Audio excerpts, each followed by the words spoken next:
Dans cette vidéo, je vais t'expliquer comment faire des hypercuts puissants et rapides grâce à une balle de basket. Oui, une balle de basket.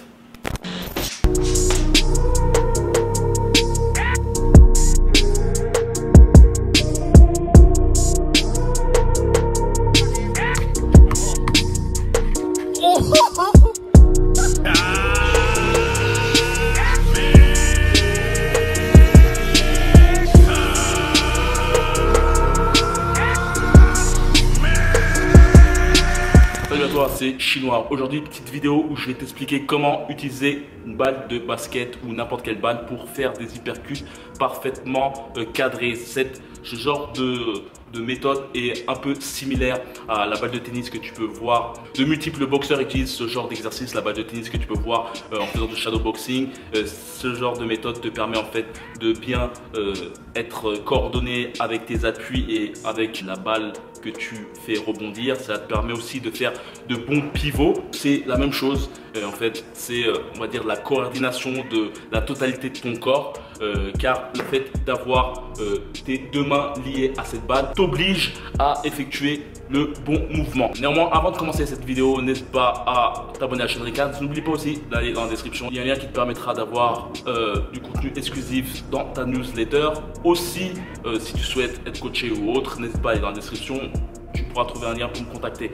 Le plus grand défaut qu'on peut avoir quand on est boxeur, c'est d'effectuer ce genre de mouvements, des gros hypercuts super longs qui, d'une part, ne sont pas assez puissants lorsqu'ils sont impactés sur ton adversaire, comparativement à un coup qui est bien en osmose avec tes appuis. Et d'autre part, tu es pleinement à découvert au niveau de ton montant. La balle de basket te permet en fait de effectuer le geste parfaitement et surtout te protéger, t'habituer à te protéger avec ton épaule. Vous êtes nombreux à effectuer des coups sans penser qu'il faut constamment se servir de son épaule pour se protéger, que ce soit pour direct, hypercut ou crochet.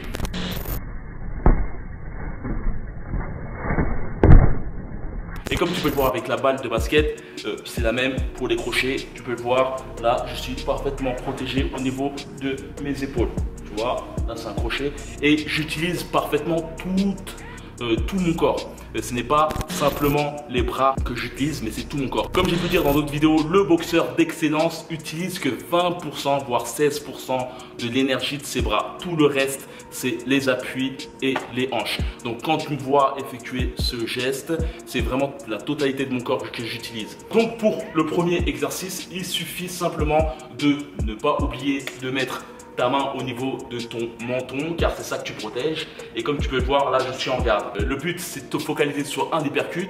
L'autre bras est un peu n'importe comment, mais le but c'est vraiment de se focaliser sur le point que tu vas utiliser pour envoyer ton hypercut. Donc tu utilises ta main, tu y mets là, et ensuite il suffit simplement de glisser, de faire un hypercut, d'essayer. Tu fais n'importe quel mouvement, tu essayes n'importe comment, mais tu essayes de glisser pour faire un hypercut. Donc hop. C'est la version soft. Là, c'est la version très rapide, l'hypercut de base, hop, hop. Et comme tu peux le voir, je suis protégé au niveau de mon épaule. Hop. Et comme tu peux le voir avec la balle, tu effectues en même temps ce petit swing, pam, qui permet, en fait, cette petite rotation de ton avant-bras permet, boum, d'accentuer la puissance sur ta cible. De même, pour la version au niveau de ton bras avant, là, tu t'en fous un peu de cette main. Et hop. Hop. N'oublie pas toujours de mettre ta main sur ton visage et n'oublie pas aussi toujours ensuite de coller ton épaule quand tu as envoyé, de coller ton épaule sur ton menton. Ensuite, tu as la version un peu plus puissante. La version un peu plus puissante, c'est le fait de servir de la totalité de son corps pour pouvoir mettre, en fait, de servir tes appuis comme le Kamehameha de Son Goku. Tu as déjà vu le Kamehameha de Son Goku. Si tu le fais, tu peux t'apercevoir que tout le flux de ton énergie se trouve au niveau de ton bras arrière. Le plus important, c'est de ne pas oublier de protéger ton menton avec tes épaules et aussi tes mains. Tu peux le voir quand j'effectue le fameux hypercut de façon puissante. Tu peux voir que j'utilise la totalité de mon corps pour envoyer ce fameux hypercut. Je suis très compact. Tu peux voir, je suis protégé à ce niveau-là. Et lorsque j'envoie l'hypercut, je suis protégé aussi à ce niveau-là. Hop, hop, hop, Hop. De même pour la version bras avant. Là, tu vois que je suis protégé à ce niveau-là. Mon poing me protège aussi. Hop. Hop. Hop. Donc protégé au niveau du poing, protégé au niveau de l'épaule. Protégé au niveau du poing, protégé au niveau de l'épaule. Protégé au niveau du poing, protégé au niveau de l'épaule. C'est-à-dire que lorsque tu envoies les percutes, cette méthode te permet de t'habituer à être protégé constamment et surtout de t'habituer à bien être sur tes appuis. Ce genre de technique peut aussi être utilisé lorsque tu effectues du shadowboxing. Bouge autour de toi, fais du shadow sans envoyer de direct ou autre, mais que des hypercutes et surtout pense absolument à tes appuis. Donc voilà, une chose importante, c'est que ce genre de méthode, j'en ai effectué plusieurs dans une formation qui s'appelle Comment apprendre la boxe à la maison.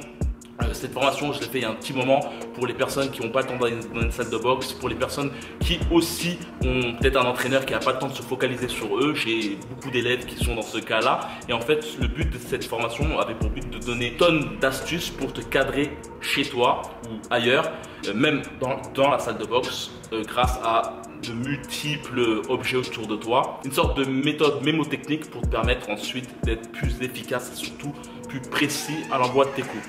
Donc n'hésite pas à me dire ce que tu en penses, n'hésite pas à t'abonner à la chaîne Rick Hans. Et voilà, comme d'habitude, que la boxe soit avec toi.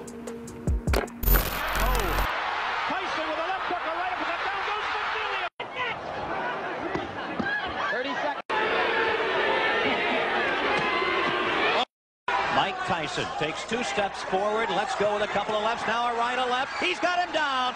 Recent memory. Has anyone used that punch In the middle, right?